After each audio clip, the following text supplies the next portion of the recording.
This area of wars and rumors of war, Jimmy.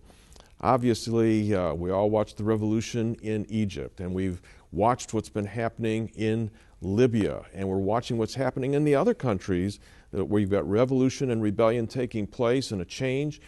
And people are saying, what does the Bible have to say about this, and where are things headed? And I'd like to start off with a passage of Scripture that the prophet Daniel, 530 years before Jesus Christ lived, wrote these words, and he included things about Egypt and Libya. And then I want you to explain this passage, but let me read it first. Daniel says, at the time of the end, so we're talking about that time, the king of the south, tell us who that is, will engage him in battle, and the king of the north, tell us who that is, will storm out against him with chariots and cavalry and a great fleet of ships. He, talking about this special person, is going to invade many countries and sweep through them like a flood. He will also invade the beautiful land, that's the Holy Land in Jerusalem. Many countries will fall, but Edom, Moab, and the leaders of Ammon will be delivered from his hand. He will extend his power over many countries, and here it is, Egypt will not escape. He will gain control of the treasures of gold and silver and all the riches of Egypt with, and here we go, the Libyans and the Nubians in submission.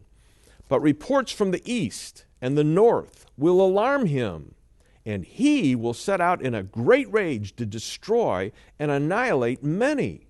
He will pitch his royal tents between the seas at the beautiful holy mountain. Tell us where that's at. Yet this person who's going to do all this will come to his end, and no one will help him.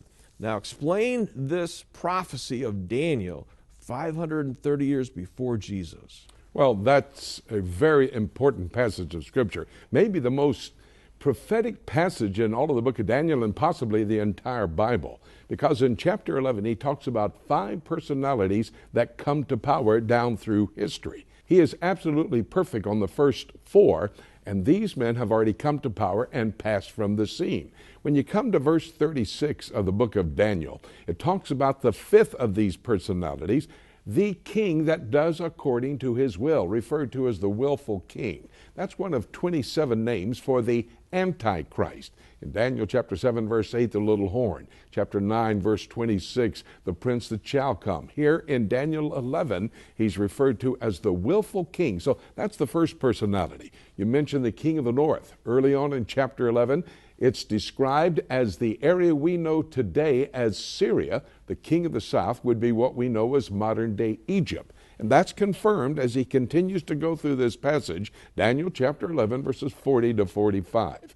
Now, what's going to happen? The first 2 nations in a coalition of nations. This is talked about in the second seal judgment we mentioned earlier in the program that takes place during the tribulation period, after the rapture, before the second coming of Jesus Christ.